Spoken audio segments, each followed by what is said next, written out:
Hey lady, I'm Jamie and this is the Everyday Queen podcast. Have you ever had the feeling that you are destined for so much more from your life? Like you know you're here to do epic things and really make a difference, but there's something inside you that holds you back and keeps you playing in your comfort zone. If this sounds familiar, I want you to know you are totally in the right place. I created this podcast to share the stories of women just like you. Women who have faced the trials and tribulations of life, overcome their limiting beliefs, and are now bringing their vision boards to life. In between these epic interviews, I will share with you my own ponderings and stories, coupled with actionable tips and tricks on how you can shift your doubt into pure, inspired action towards your dreams. Are you ready? Let's do it. Hey lady, welcome back to the Queen Panel series where nothing is off limits. We discuss your real issues in life, love, and business. It is everything you never knew you needed in a podcast series. We like to say the perfect combination of inspiration, education, and entertainment. And of course, I'm here with my beautiful panel, Beck from Virtual Vibrance and Samantha from the Business Collective. Hi. Ladies, we have such an exciting episode today. I'm pretty sure I said last time that it was exciting and this one's exciting and pretty much everything we do is just exciting. So buckle up. So today we are talking about self-care, and anyone who knows me knows I love a good rant on the self-care topic because nothing shits me more than seeing people posting hashtag self-care Sunday all over their Instagram. And it's this bougie bubble bath, big, massive routine that some people just don't have time to do. And if that is how you practice self-care, that is totally cool. I am not calling you out. What I am calling out is the fact that that is not what your self-care routine has to look like. Last episode, we spoke all about boundaries, expectations, and setting your own rules. And the same thing applies to self-care. What I practice for self-care looks different to how Samantha practices self-care, which looks different to how Beck practices self-care. So, like I said, I've already done an entire episode on this. So you should go back and listen to that. But also, I thought that it would be a great topic to bring to the panel to give you some other ideas and actually dive into some things that I didn't cover on my podcast episode. So on that note, I'm going to bring forth Samantha to start us off because her self-care regime is actually very different to anyone else that I know. And I know that she has some really important topics that she wants to bring forth to everyone today. Yes, hi. Yeah, look, self-care is really interesting. I just actually did a bit of a Google just to see what the actual definition of self-care is. And we got a couple here. So we've got the practice of taking action to preserve or improve one's own health, the practice of taking an active role in protecting one's own well-being and happiness, in particular during periods of stress. So I think that we're probably more focused on that second one in this conversation, along the lines of taking that active role in protecting one's own self-care and well-being and happiness. What is happening here? Sorry, everyone. I just saw 11:11. Oh, okay. I'm like, I can see Jamie's laughing and I can see a notification and there's something going on, and Jamie's 11:11ing everybody. So I'm seeing for anyone if you who know, doesn't, you know. Yeah, it is literally if you know, you know. But I see like ones and 11. I actually saw 6 ones the other night, which is just a whole new level of magic. But I spied it and I had to screenshot it and send it to Beck because she just loves when I share this stuff, and she was dying. So then I was dying, and sorry. We just interrupted the entire episode. Oh my God, you guys are so rude. I don't know why I continue to put up with you. Oh. No, welcome to Real Talk on the podcast. Literally, this is the shit that happens behind the scenes. But 11:11 is magic. So the fact that we're recording at 11:11 and talking about self-care at 11:11 is a massive sign for anyone listening. So unless you live in Adelaide and it's actually 10:41, then there's really nothing going on. Well, the magic is only for Queenslanders.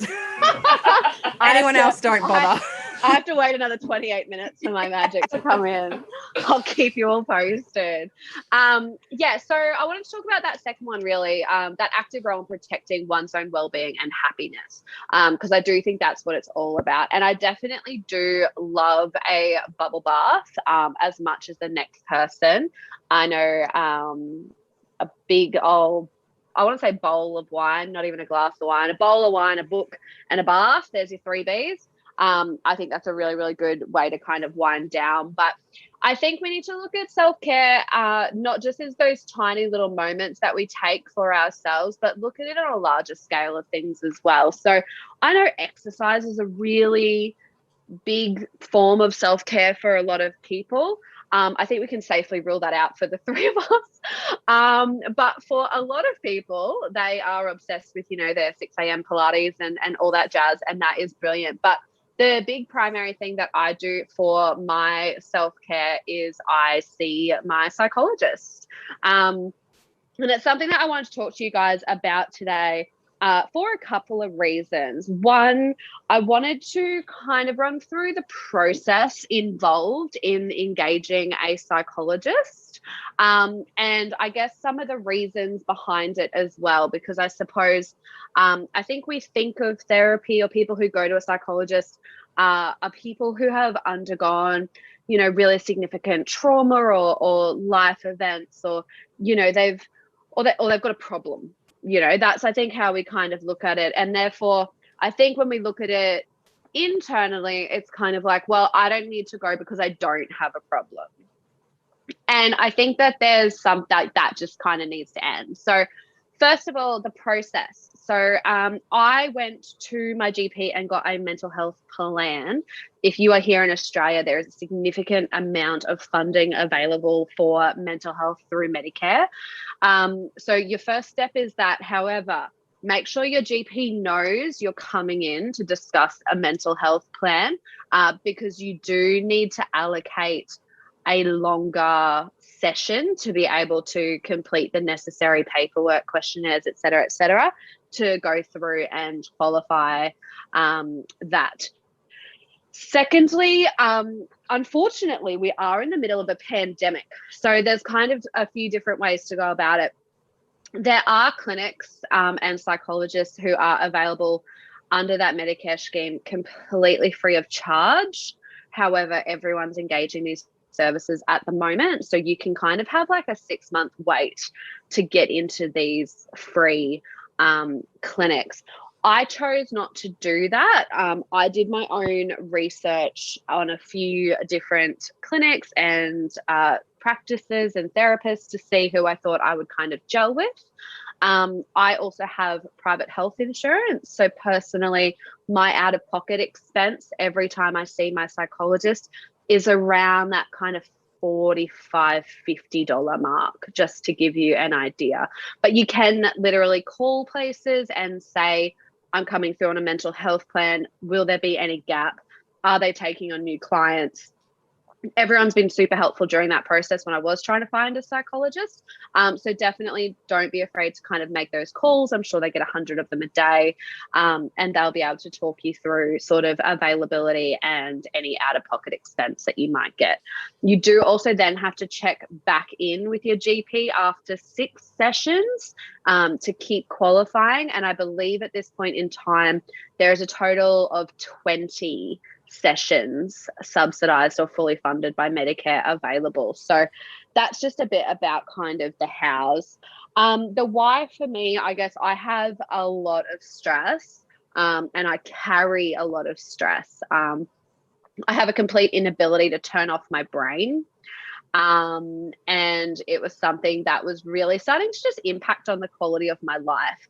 I was really noticing when I was like watching a movie or even being, intimate, I would still be running through like shopping lists and, oh my God, I need to pay my rego tomorrow. And just any other thought that should not be entering your mind during those sorts of periods of time. And it was really impacting on my quality of life to be able to enjoy those moments and take a step back and slow down.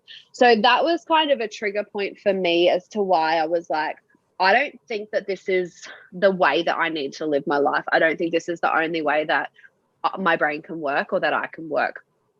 So that's something that I do for myself.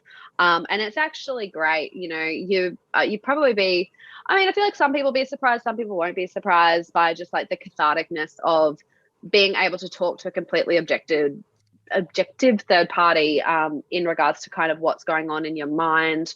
You know, you can be quite open and quite honest, and just really get some great insight, which I think has really helped me as well. Definitely kind of identified a few underlying, I don't want to say issues, a few underlying issues for me, which guides a lot of my decisions, guides a lot of my thoughts and the way that I sort of respond to things and react or overreact to situations as well. So it's a really interesting thing to do. So if you have access or you think that perhaps you're not mentally living your life to the fullest, it's a really, really great thing to go down. It's not that hard either. Like, you don't need to go to your GP and spin a bunch of crap. You know, I basically went in and said what I just said to you guys. You know, I'm really having these obtrusive thoughts all the time. I can't slow down. I can't switch off. I'm constantly running like a little rat on a wheel. And that was enough. So, you know, don't think that you need to have catastrophic trauma or catastrophic mental health issues to be able to access this stuff. Really, any normal person with any level of anxiety or concern can access these services. So don't think that they're not available. So that's probably like my kind of biggest thing I do for self-care. The other self-care thing that I really do is talk to you girls. That's my biggest thing. Like, I've been really fortunate that we all either kind of work from home or have babies. So everyone's been like super accessible over the last sort of 18 months to 2 years, where I've really needed everyone. And there's something so amazing about just having phone calls with you girls and, you know, having that download for an hour or two. And, you know, no one would sit there and be like, oh, a phone call is a great form of self-care. But for me, it does wonders for my attitude. I have such a great time. We have a few laughs. You know, we bitch and whinge about everything for an hour or four. And it's great. So that's something that I really, really enjoy, that I guess is probably outside of the normal scope of self-care. And I think that that's really important because, you know, as I said in that definition, it's protecting one's own well-being and happiness. So it's about you and it's about yourself. And like we said in the last episode when we were talking about boundaries, it's about what feels right and good for you. You know, if everyone's saying go for a run, go to yoga and have a bath, but you can't think of anything worse, well, then that's not self-care for you. And I think that that's really important, about playing around and experimenting to find what really works for you personally. I think that's what really comes into it. It's called self-care. Mm. Do what's right for yourself. Like for me, I go to boxing once a week. I like to just smash out. Can I just say, I like to hit things. Yeah. You don't want to be on the other side of her boxing bag. Have been there. It's not fun for you. Yes, even my trainer, if there's only me going, Beck doesn't get paired with anyone. No. I actually get paired up now because my trainer, who actually Thursday when I was supposed to go, I was going to be the only one there, and she goes, my shoulders aren't going to hack it today. I can't mitt against you for the day and for the hour. And I was like, okay, so boxing bag outside it is. So that's what I had to do because, I have quite a strong punch. Anyways, that's total side note. Anger issues, it seems. Beck has a lot to get out. Yeah. Have you considered a psychologist? Look, I like my just beating it out. It's awesome. But yeah, so I'm definitely a big advocate for bubble baths as well. I'm sort of like Sam, except minus the wine. The book in a bubble bath, and I'm most likely going to have a vodka Usually instead. Vodka. Yeah. I'm not a wine drinker, so I'll take the vodka. But yeah, even my own self-care also comes in with being organized. So as you said, Sam, like your brain my brain doesn't turn off either. I'm always thinking, I've got to do this and I've got to do that. So I find brain dumping it into a notebook or I use Asana, putting everything in there that as soon as I think it, I'm like, right, get it down as soon as I can. Then I don't have to think about it again because I know it's documented somewhere. So as strange as that might sound, as self-care, method, it actually works because I don't have to keep constantly going over it, and then that's protecting my well-being. Yeah, it's just getting it out of your mind, isn't it? Yeah. And I know, like, one thing I can attest to too with Samantha's self-care, and I know, like, Beck and I, we do this all day. I do it with Sam. I have created a Facebook group in hopes that other women can come there and do the same. And that is that community aspect, and that having people to literally just download to. Like, how many times a day do we send voice messages that sometimes just go off on complete rants and tangents that have nothing to do with business? Like, we say they're business calls, but they're really not. But it's really just a way of getting it out of your mind, because there's something so magic, like you said, Sam, in just getting it out, whether it's on paper, whether it's in voice, whether it's to a third party. It just needs to come out of your mind. Yeah, totally. And just a quick public service announcement on that for the other lovers of voice notes. Messenger sucks. And WhatsApp. If you go to WhatsApp, you can record for what seems to be an unlimited amount of time. And it just is so much less glitchy, doesn't cut you off after 60 seconds, and it's just great. So if you're like us and love a voice memo in the group chat, go over to WhatsApp, because seriously, Facebook Messenger sucks. Yeah, can attest to that. The best part is Facebook owns WhatsApp. So... Oh, really? Yeah, WhatsApp is a Facebook family I did not know that. Yeah. Well, that doesn't make any sense. Share the quality technology. Yeah, I think that could be the thing. Like, we have already found the issue in Messenger. That's for short messages, and if your screen turns off, so does the message, and then you can't go back to where you were. Even if you're at 58 seconds of the 60-second clip, you have to listen to the whole 58 again to get to the last two. Whereas, yeah, they're sort of we've now cross-promoted them into another app that Facebook owns. So, yeah. There you go. Fun facts of the day. Exactly. Which is totally off tangent. So let's get back on topic, ladies. I feel like we have done really well to, like, all our previous episodes, we've had very few tangents. So we did. We've done well. You know what, though, for the listeners at home, I reckon it's because we're doing two back-to-back. Yes. Recording. Yes. That's why we're going off a little bit. But yes, let's pull it back together. Jamie. That is the back-to-back today is actually a little bit on organization and self-care. So I haven't really announced this yet because it's not really something that needs to be announced, but I am about to relocate back out to central Queensland from the beautiful Sunshine Coast.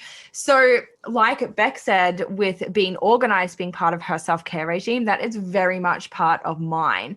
And it's a way to help me stay on track and to continue to be able to show up no matter what is going on in my life. So we have chosen today to do two back-to-back episodes that will obviously be released separately. So nobody's even going to know had we have not pointed it out.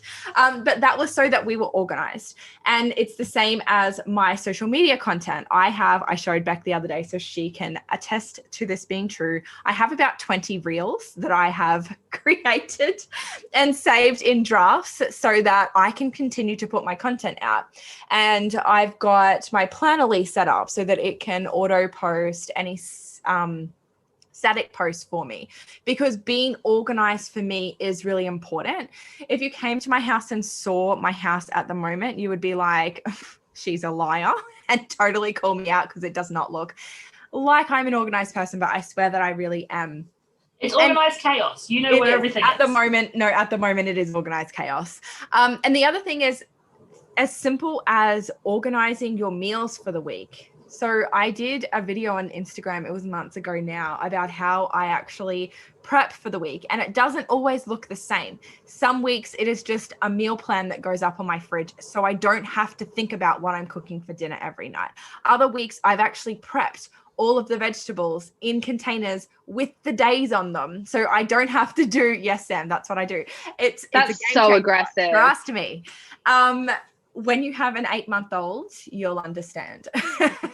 But that's what I do to try and save time. And it's really just about saving thought energy. Other weeks, I've already prepped food, so I literally don't have to cook. I just defrost something from the freezer. That is what self-care looks like for me. On the very, very, very odd occasion, you'll catch me in a bath with a wine and a book, but that's just not my style. I prefer to be out and go for a walk, chill at the beach, hang out with other people, go for a coffee. Like, there is so much to self-care. And I think, like you said at the beginning, Sam, it really is just about what works for you and what makes you feel good. And I know when I first started my business and started learning about morning routines, I thought it was like the best thing ever. And I went on this like massive morning routine thing. And I literally used to get up at 5 and I would light a candle and I'd journal and have a coffee and do all this beautiful stuff. And it's just not realistic for me anymore. Number one, because I have a child who doesn't sleep through the night.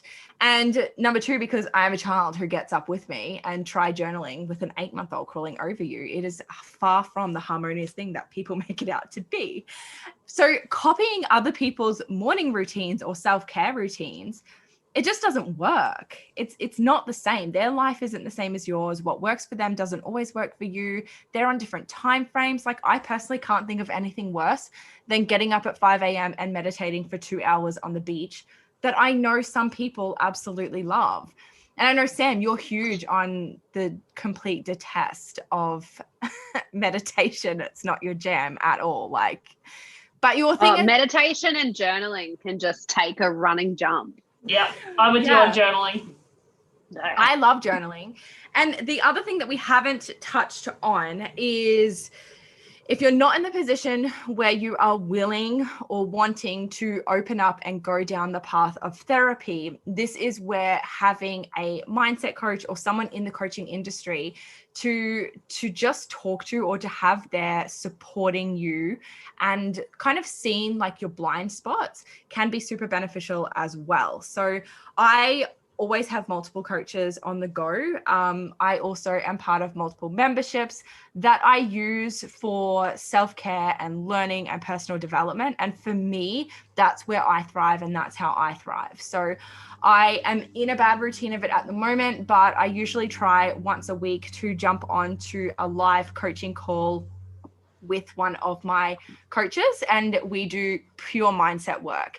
And it is very different to therapy, where we don't actually talk about our problems. We literally just accept that that's there and we unplug from it. So that's my path, because that works for me. But I know that for some people, you need to talk your stuff through, and that's totally cool. Like we keep saying, it's about finding what works for you and knowing what's available to you, and not being scared to say that that's what you need. Yeah, absolutely. I think that's really important too, is to have that, remove the fear and be open to what works for you. If I had $1 for every time I tried to journal, oh Lord, it's 11:02, Rebecca. We're still on this 11:11 crap, guys. We're never filming 2 back-to-back podcasts ever again.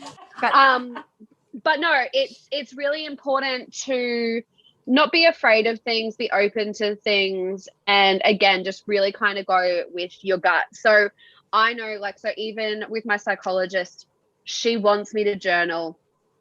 I said no, thank you. And our compromise was, with stuff that comes up, or I've been talking to my family a lot, getting a lot of info about like what I was like as a child and stuff. I actually just take notes in my phone. Previously, when I've gone through crap as well, another thing that I got told to try was video diaries. That can be another, So I know we've kind of gone off topic a little bit here. No, it's still self-care. Video diaries. So you know how like when Survivor. you were, just trying to survive life, guys.